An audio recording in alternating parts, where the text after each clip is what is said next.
ازيكم؟ لو محتارين تعملوا صينية بطاطس ازاي بدون فراخ او لحمة وعايزين في نفس الوقت تطلع طعمة قوي، جربوا الطريقة دي. وبجد صينية البطاطس دي كانت خطيرة جدا مع شوية رز، مش هتحسوا ان انتوا محتاجين تاكلوا جنبها اي لحوم. عايزة اقول لكم معتمدة طريقتها ليا سنين، مفكرتش مرة اغيرها من كتر ما هي اجمل حاجة بالنسبة لنا. بجيب البطاطس وابتدي اقشرها. كانت حوالي كيلو ونص بطاطس مثلا. انتي هتجيبي كمية البطاطس اللي انتي عايزاها هتقشريها، وبعد ما اقشرها هبتدي اغسلها كويس جدا، وهاجي بالسكينة او بدي قطعة اللفت، بحب اديها شكل بيها. ابتديت اقطعها شرايح متوسطة، مش عايزين الشريحة تكون سميكة، وفي نفس الوقت مش عايزينها رفيعة تستوي بسرعة. اهم حاجة معايا واحنا بنقطع ان البطاطس كلها تكون نفس الحجم، يعني نفس السلايس كلها كده قد بعض، علشان كلها تكون نفس السوا، ما تلاقوش واحدة نية وواحدة طرية او واحدة مستوية شوية زيادة. فقطعوها احجام متساويه او تقطيعه متساويه، ايا كان الشكل اللي انتوا عايزينه، بس عشان تاخدوا تسويه مظبوطه. وابتدي هنا اجهز البصل معايا. انا استكفيت باربع بصلات، يعني انا قلت اشوف ايه الدنيا، ايه المتناسق كده مع كميه البطاطس. كانوا اربع بصلات متوسطين الحجم. ابتديت اقشرهم علشان انا هعملهم سلايز او هعملهم جوليان بس رفيعه قوي في الكب. ممكن تقطعوهم على القطاع عادي. لو مش متوفر كب عندكم هتديكوا شكل الجوليان دوت رفيع خالص. انا بحب اعملها في الكب علشان بتديني سلايز رفيعة قوي، وبتعملي صوص جميل قوي للبطاطس. يعني عندي مش بيحبوا يحسوا بطعم البصل باين، فانا بحب اعملها رفيعة خالص كده في الكبة. مش عندكم الاوبشن ده هتعملوها عادي على القطاعة، بس حاولوا رفعوا البصلاية او التقطيع الجوليان بتاعة البصل. تمام، بعد ما اخلص تقطيع البصل كله هبتدي اضرب الفلفل بنفس الطريقة.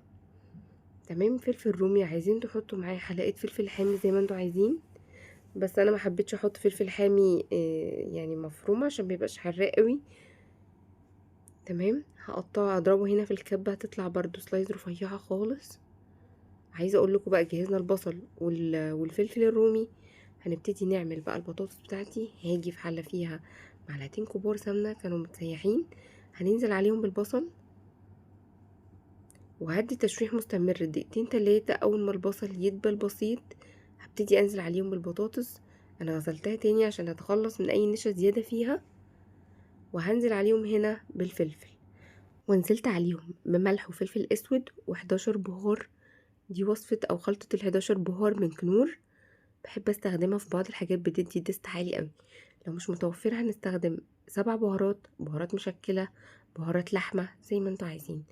والمكون اللي بحب استخدمه دايما في الطواجن والصواني ما بستغناش عنه، معلقة المرطة. طبعا لو مش متوفرة خلاص تمام، لو متوفرة ضيفي معلقة كبيرة مرطة، هتدي طعم جميل قوي لأي صواني أو طواجن بتعمليها. وهفضل أنزل بتشويح مستمر لمدة 10 دقايق على نار متوسطة. عايزة أقولكوا التشويح ده هو اللي بيدي الطعم. وهنزل عليهم هنا بحبهان ورق لورا، وهنزل عليهم ب3 قرون فلفل حامي. ما رضيتش اشيل العنقود بتاعه عشان العنقود دوت هيخلي ممكن الفلفل يطلع حرقية منه، وانا حاطاه كشكل جمالي بس. ونزلت هنا بكوبايتين عصير طماطم و3 كوبايات شوربة. تمام، ابتديت بس انزل بشوية المية اللي باقيين من الطماطم والشوربة، وعلى نار هادية هنهدي النار ونغطيها. طبعا لو الشوربة والطماطم فكة معاكم، استنوا بس المكونات تتجانس مع بعض وتاخد غلوة بسيطة واقلبوها في الطاجن على طول. لكن انا على نار هادية وطيت لحد ما الشوربة والطماطم فكوا خالص، ومش هنسيبهم كتير على النار. اول ما يبتدوا يغلوا هروح قلبهم على طول في الطاجن. تمام، اللي هو عشان ما ياخدوش وقت كتير في الفرن، لكن ما تحاولوش تسيبوهم كتير عشان هيستووا مش هياخدوا طعم الفرن لو انتوا حابين تدخلوهم الفرن. تمام، نزلت بالبطاطس في البرام بتاعي، وبدأت اطلع قرون الفلفل على الوش عشان تاخد لسعة وتدي شكل حلو.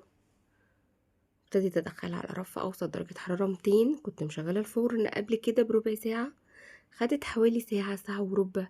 كنت مشغلة الفرن فوق وتحت مع الشواية مع المروحة. خدت لون جميل وكان طعمها حلو جدا. عايزة اقول لكم هتاكلوا احلى صينية بطاطس، مش هتحسوا ان انتوا محتاجين فعلا جنبها اي لحوم. جربوها وقولوا لي رأيكم.